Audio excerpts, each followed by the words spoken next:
tablets, wearable electronics, our earbuds that we use, and capacitors are used in our motherboards. So this is a very integral part of any electronics that we use in our daily lives. So as widespread as these devices may be, they have issues which we will be discussing in a couple of slides. Before that, I'd like to lightly touch on these devices. What is a lithium-ion battery? A lithium-ion battery is a device that contains two electrodes. In between there is an electrolyte and a separator, and electrons basically move from the anode towards the cathode, and current is produced during the discharging phase of the battery, of course. And in the charging phase of the battery, the lithium ions that are deposited on the cathode move towards the anode, hence charging the battery. So as I said previously, these lithium ion batteries are dominantly used in smartphone, tablets, laptops, wearable electronics, and many others. So that was lithium ion batteries. Moving to capacitors. What is a capacitor? A capacitor is also a device which contains electrodes. The difference is between the electrodes, instead of an electrolyte, we have a dielectric medium. What that dielectric medium does is basically hold the charge that we are supplying to the capacitor till we require the charge to be extracted out of the capacitor for whatever need it is. So capacitors are integral parts of electronics that we use, such as the projector that is working right now, and AC/DC chargers, computer motherboards, and touchscreen devices. So that was capacitors. Now I'd like to talk about what are the issues with these traditional electronic energy storage devices. The first one is, in case of batteries, lithium-ion batteries are susceptible to thermal runaway and dendrite formations. Now what is thermal runaway? Thermal runaway is basically when the amount of charge stored in the battery turns into heat and therefore results in unwanted overheating scenarios in various electronic devices. Such as the previous Xiaomi phones, when they came out, you might have seen that they heat up a lot. And dendrite formations is basically during the continuous charging and usage of the device, the lithium ions are non-uniformly deposited on the cathode, which leads to the formation of dendrites. These dendrites are extremely dangerous as they can cause battery punctures and unwanted fire hazards.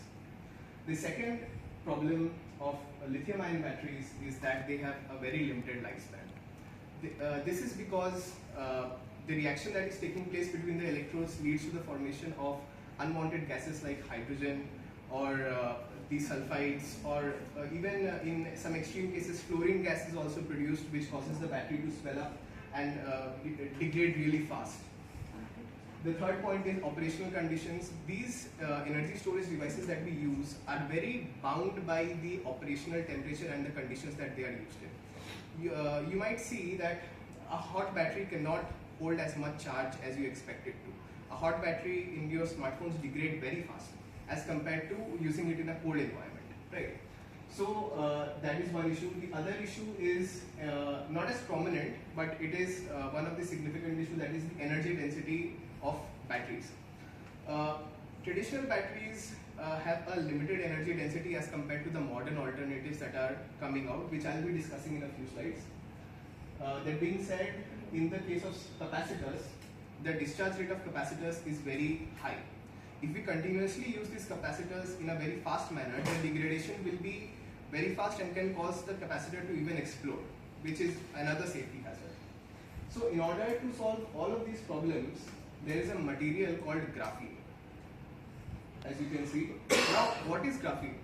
Graphene is a two-dimensional hexagonal carbon atom lattice that is derived from another material called graphite. Graphite contains layered two-dimensional structures of these graphene in a stacked form. So from that graphite, if we extract the first layer, we get a two-dimensional 2D material which is called graphene. So graphene is a very, a very legendary material in its own sorts, because it is extremely durable, it is very lightweight, flexible, and it has really incredible thermal as well as electrical conductive properties. So the material graphene is there, but why are we using it in batteries?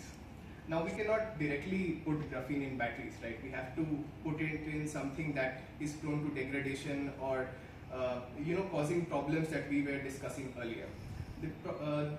Graphene is primarily being used in the electrodes to prevent them from being degraded and to make them stable to high amounts of energy and charge being sent through and between them. So the first point, what graphene essentially does is that it enables the energy storage device to have extremely fast charging rates. This is because graphene is extremely electrically conductive, which means compared to the traditional alternative, a graphene-based battery will be charging around 10 times faster than compared to a lithium-ion battery. Coming to the next point, we have energy storage capabilities. A graphene battery is almost 10 to 15 times more, a graphene battery is capable of storing 10 to 15 times more energy than compared to a traditional lithium-ion battery, which is quite amazing in its own. Another point is graphene batteries are highly durable. This is primarily because of the insane mechanical properties of graphene. As I told earlier, that lithium-ion batteries are very prone to overheating and being thermally unstable as a whole. This can be solved by adding graphene to the electrodes. And finally, since graphene is a very lightweight material, the resultant devices that will be formed because of graphene will be very lightweight in nature. Okay, so as I was talking about adding graphene to the electrodes, adding graphene to the electrodes can be done in a variety of processes. The first one is adding graphene derivative oxides such as RGO or graphene nanoplatelets to the electrodes to enhance its stability, conductivity, and thermal performance.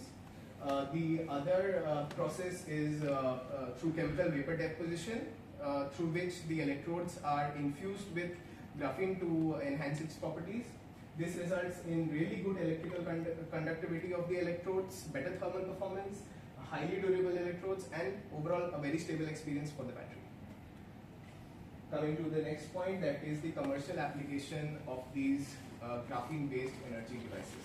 The most dominant commercial application right now is in smartphones. You might have heard that, you might have seen that around 5 to 6 years ago, the capacity of our mobile devices, battery capacity was around hardly 3000 milliamp hours, or in case of high-end devices it was 4000 milliamp hours.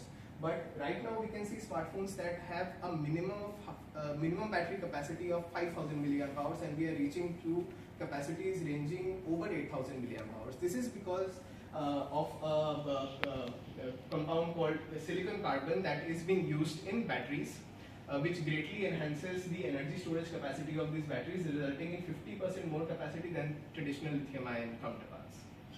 Okay, so coming to the conclusion, the future of energy storage devices is dependent on speed, reliability, and capacity.